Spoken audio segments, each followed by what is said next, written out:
ओम ब्रह्मानंदं परमसुखदं केवलं ज्ञानमूर्तिं द्वन्द्वातीतं त्रिगुणरहितं तस्मैवादिलक्ष्यम् एकं नित्यं विमलमचलं सर्वधी साक्षीभूतं भावातीतं गगनसदृशं सद्गुरुं तं नमामि।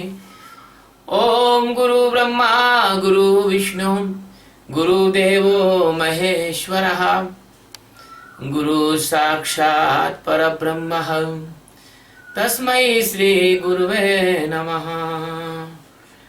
ध्यानमूलं गुरुमूर्तिः पूजामूलं गुरुपदम् मंत्रमूलं गुरुर्वाक्यं मोक्षमूलं गुरुकृपा। सद्गुरु भगवान की जय, स्वामी जी महाराज की जय। शिवोहम। गीता के 9वें अध्याय का 21वां श्लोक ले रहे हैं। इसमें भगवान कहते हैं, ते तं भुक्त्वा स्वर्गलोकं विशालम् क्षीणे पुण्ये मृत्युलोकं विशन्ति। एवं त्रयी धर्ममनुप्रपन्ना गतागतं कामकामा लभन्ते। ते तं भुक्त्वा स्वर्गलोकं विशालम् क्षीणे पुण्ये मृत्युलोकं विशन्ति। एवं त्रयी धर्मम् अनुप्रपन्नः गतागतं कामकामा लभन्ते।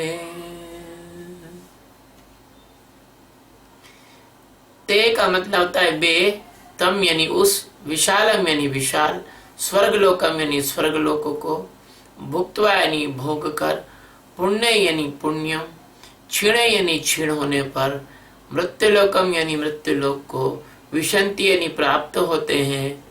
एवं यानी इस प्रकार स्वर्ग के साधन रूप, त्रिधर्मम यानी तीनों वेदों में कहे हुए सकाम कर्म का, अनुप्रपन्न यानी आश्रय लेने वाले, काम कामा यानी भोगों की कामनाओं वाले पुरुष बार बार आवागमन को, गतागतम बार बार आवागमन को प्राप्त होते हैं, लभन्ते यानी प्राप्त होते हैं।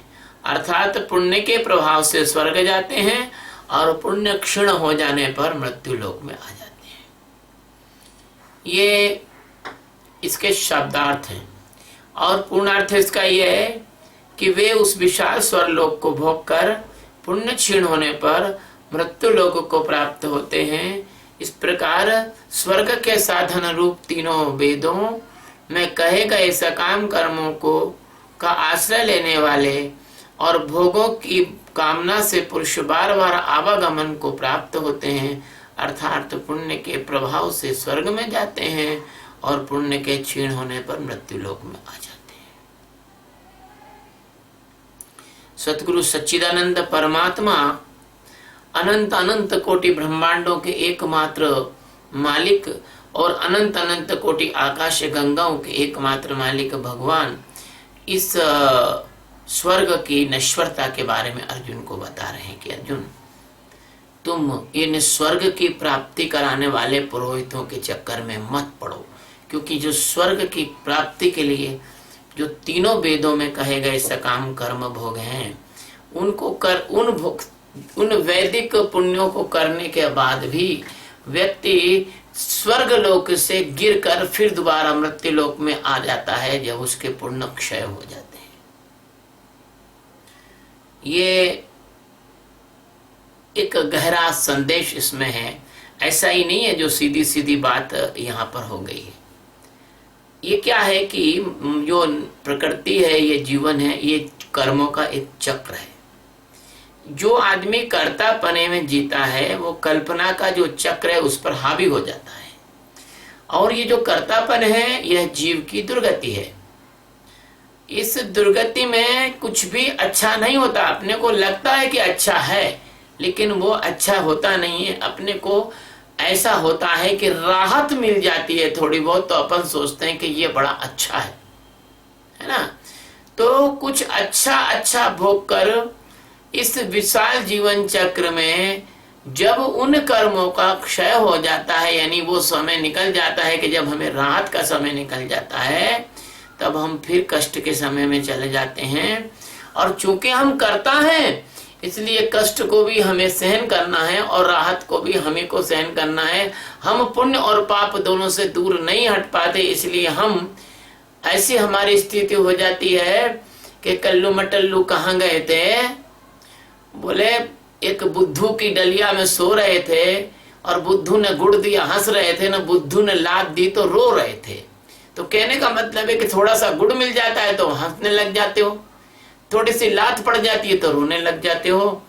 जब कहीं कुछ इंद्रियों का सुख मिल जाता है तो खुश हो जाते हो, और जब इंद्रियों का सुख नहीं मिलता और इंद्रियों का कष्ट मिलता है तो रोने लग जाते हो। जैसे खुजली खुजाता है आदमी तो उस वक्त बड़ा उसको आनंद आता है, मजा आता है। और जब खुजली खुजाने के बाद उसको जब खून निकल आता है तो उसको जलन होती है। तो ये तुम्हारा खुजाना भी, ये सुख भी दुख है, और दुख तो दुख है ही है।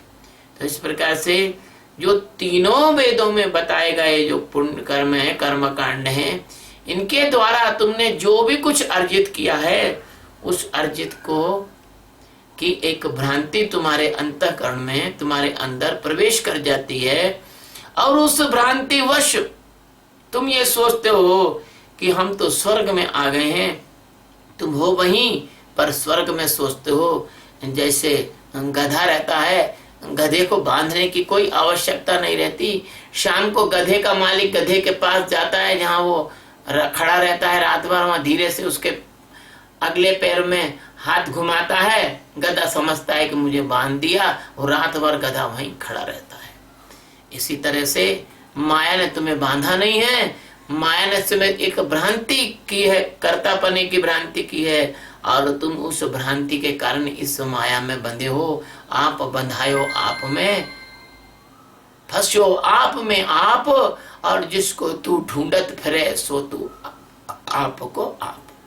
तो इस प्रकार से तुम्हें भ्रांति हो गई कर्तापने की, इसलिए तुम्हें योनियों की भ्रांति होती है, तुम्हें जन्म की भ्रांति होती है, तुम्हें मृत्यु की भ्रांति होती है, और तुम नीच योनियों में अनेक दुखों के नरक में प्रवेश कर जाते हो अपनी भ्रांति के कारण। जैसे रात में स्वप्न में तुम अच्छे और बुरे सब प्रकार के स्वप्न देखते हो, ऐसे तुम्हारे इस सर्कल में, इस वर्तुल में कहीं स्वर्ग का सपना है, कहीं नरक का सपना है, और कहीं पर तुम स्वर्ग में जाते हो तो सब हमने पुण्य किए हैं उसके लिए तुम वहां भोग भोगते हो, और पुण्यों का पैसा जब खत्म हो जाता है तो लौट कर मृत्यु लोक में आ जाते हो।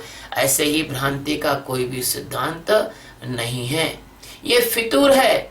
ये शेख चिल्ली के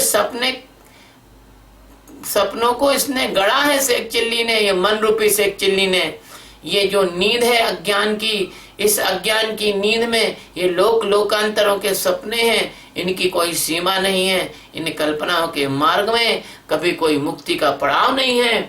इन कल्पनाओं के मार्ग में कहीं कोई शांति की ठौर नहीं है। इन कल्पनाओं के मार्ग में कहीं कोई ज्ञान की रोशनी नहीं है।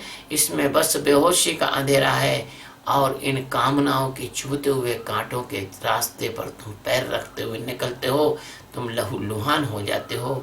भगवान अर्जुन को समझा रहे हैं कि अर्जुन, ये जो स्वर्ग लोक मनुष्य का है बना, मनुष्य की कल्पना का, ये बड़ा विशाल है, क्योंकि अलग अलग आदमी का अपना अपना स्वर्ग है। अलग अलग आदमी का अपना अपना स्वर्ग है। एक बार क्या हुआ कि एक सात्विक परिवार की लड़की का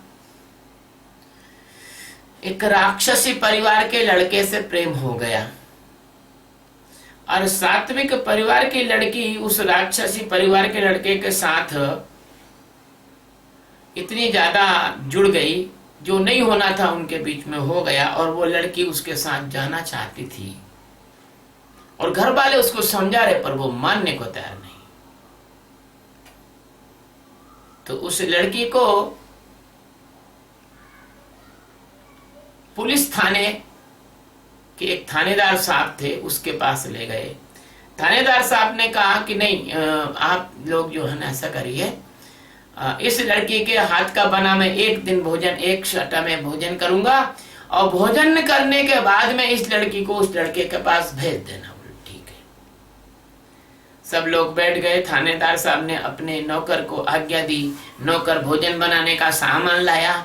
तो राक्षसी परिवार का सामान लाया वो, उसमें बकरे का मांस था, थोड़ा पाड़े का मांस था, अंडे थे और ऐसी गंदी गंदी जो है चीजें थी और मिर्च मसाला था, और ये सब ला के वहां रख दिया और लड़की से कहा ये खाना बनाओ।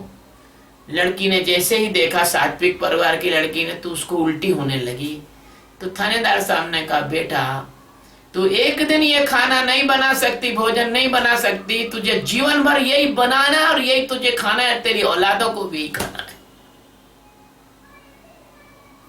ऐसे सात्विक परिवार के लोगों के लिए फल है, दूध है, मेवा जहां मिल जाए, भगवान के गुणानुवाद की जहां चर्चा हो रही हो, ये स्वर्ग है उनके लिए। और राक्षसी परिवार लोगों का स्वर्ग क्या है? जहां मुर्ग है, जहां मांस है, जहां शराब है, जहां स्त्रियां नाच रही हो, जहां अनैतिक कार्य हो रहे हैं, उनके कल्पना का स्वर्ग वो है। तो वो लोगों का स्वर्ग अगर आप पूछो तो उनका स्वर्ग का वर्णन अलग है, और अगर सात्विक परिवार वालों का पूछो तो उनका वर्णन अलग है। तो स्वर्ग की भी अलग अलग परिभाषाएं हैं और प्रत्येक देश और प्रत्येक धर्म में स्वर्ग की अलग अलग कल्पनाएं हैं। इससे भी सिद्ध होता है कि ये तुम्हारे स्वर्ग और नरक हैं, ये सिर्फ तुम्हारे धर्माधिकारी लोगों ने इस प्रकार से इनकी कल्पनाएं रेखांकित की है। और विज्ञान, आध्यात्मिक विज्ञान ये कहता है कि मोहनिसा सब सोवनहारा देखे हैं स्वप्न अनेक प्रकार। तो हम आध्यात्मिक विज्ञान भी यही कहता है कि यह तुम्हारा जो मन है, ये जिस प्रकार से नींद में स्वप्न दिखाता है, ऐसे मृत्यु के उत्पन्न बाद में जब वो गहरी मृत्यु के बाद की नींद होती है तो इसमें स्वर्ग और नरक के सपने दिखाता है। और ये तुम्हारा मन तुम्हारे अंदर रहने वाला सबसे बड़ा दुश्मन है। ये तुमको अंदर ही रहकर रगड़ रगड़ के मारता है जन्म जन्मांतर में। तुम सोचते हो कि ये हमारा बड़ा हितैषी है, तुम अपने आप को मन समझ गए हो, तुमको इसने इतना ज्यादा जादू डाल दिया है कि तुम आत्मा थे, सच्चिदानंद थे, परमात्मा थे, लेकिन तुम इस मन के साथ रह के अपने आप को मन, बुद्धि, चित्त, अहंकार समझ गए, अंतःकरण समझ गए, और तुम्हारे कर्ता भाव के कारण मैं करता हूँ, मैं भोगता हूँ, ये मेरा शरीर है, ये मेरा मकान है, ये मेरी पत्नी है, ये मेरा बच्चा है, ये मेरा घर है, ये मेरी जाति है, ये मेरा समाज है, ये मेरा देश है। इस प्रकार की जो तुम्हारे अंदर कर्तापने की भ्रांति जमा दी गई है, उसकी वजह से तुम्हारी फजीती और दुर्गति हो रही है। भगवान कहते हैं कि ते तम भुक्त्वा स्वर्ग लोकम विशालम और क्षीणे पुण्य मृत्यु लोकः विशन्ति एवं तई धर्म मनु प्रपन्नः गता गतम काम कामा लभन्ते। हे अर्जुन, तू जिस प्रकार से इस चक्र में फंसेगा, ये तेरा स्वर्ग लोक भी बड़ा विशाल है, और इस विशाल में घूमते घूमते और पसते पसते और भटकते भटकते और जिनको तू भोग समझ रहा है, ऐसे भोगों की भ्रांति में फंसते फंसते तू मरता और जन्मता रहता है। यहाँ कोई मुक्ति का मार्ग नहीं, यहाँ कोई परमात्मा की झलक नहीं, यहाँ कोई सतगुरु नहीं। अगर तुम फंस गए चक्कर में बाबू इन कर्मकांडी लोगों के, तो तुम्हें वहां एक भी सदगुरु मिलने वाला नहीं है, एक भी सदगुरु नहीं मिलने वाला है। गंजों के गांव में कंघे की दुकान भले ही मिल जाए, सूरज पश्चिम से उगकर पूरब में डूब जाए, पूरा समुद्र मीठा हो जाए, लेकिन आपको कभी भी इन स्वर्ग और नरक की स्वीकृति देने वाले कर्मकांडी तीनों वेदों के अनुसार जो कार्य कराने वाले लोग हैं, यहाँ कभी भी आपको आत्म साक्षात्कार और मुक्ति प्राप्त नहीं हो सकती है। ज्यादा से ज्यादा इनसे बात करोगे तो कहेंगे भगवान से प्रार्थना करो, जाप करो, कीर्तन करो, भक्ति करो, भगवान तुमको मिल जाएंगे। ऐसे नहीं होता है भाई। भगवान तो अंदर ही बैठे हैं, मिल कहां से जाएंगे। और भगवान भी अपना माथा पकड़ लेते होंगे तुम्हारी इस बुद्धि की वजह से, क्योंकि तुम्हारी बुद्धि में माया का इतना जंजाल ठूस ठूस के भर दिया है। जैसे किसी लोटे में ठूस ठूस के आटा भर दो और उसके ऊपर कोई चीज डालो तो वो आटे में कैसे घुसेगी। इसी तरह सदगुरु भगवान सबसे पहले तुम्हारी इन भ्रांतियों से लड़ते हैं, सबसे पहले तुम्हारी इन कुंठाओं को दूर करते हैं, सबसे पहले तुम्हारे इन संस्कारों को मिटाते हैं, सबसे पहले तुम्हारे इस अज्ञान को हटाते हैं, इसके बाद अपने ज्ञान रूपी अमृत से तुम्हें भर देते हैं। तो इस प्रकार से यह जो श्लोक है, इस श्लोक में इतना समझ लो कि अगर कर्ता भाव में रहोगे तो कुछ अच्छा करोगे तो कुछ अच्छा मिल जाएगा, तो उसकी अच्छी कल्पना दिमाग के अंदर घुस जाएगी और मरने के बाद कुछ अच्छी कल्पना से कुछ दिन अच्छे सपने में डूब जाओगे, मूर्छा तद्रा में डूब जाओगे। तुम सोचोगे उन लोकों में हम पहुंच गए हैं, वो लोक भी झूठे और तुम्हारे अंदर का जीवात्मा भी झूठा। अगर कोई चीज सच्ची है तो वो आत्म साक्षात्कार होकर आत्मा को जानना, ये सच्चा है। भगवान ने अनेक प्रकार से घुमा घुमा के फिरा फिरा के अर्जुन को ये समझाने का प्रयास किया, अर्जुन के अंदर इस बात को ठीक से जमाने का प्रयास किया कि कर्ता भोक्ता मन बुद्धि चित्त अहंकार अंतःकरण, इससे बाहर निकलकर और परमात्मा के शाश्वत सच्चिदानंद स्वरूप में खड़ा होकर तू आत्मा में जागकर फिर तू जो कुछ भी करेगा, तेरा सारा कृत्य तुझे बंधनकारी नहीं होगा, बंधनकारी नहीं होगा। एक मजिस्ट्रेट रहता है, न्यायाधीश रहता है, वो अपने जीवन में कितने ही लोगों को मृत्यु दंड की सजा देता है।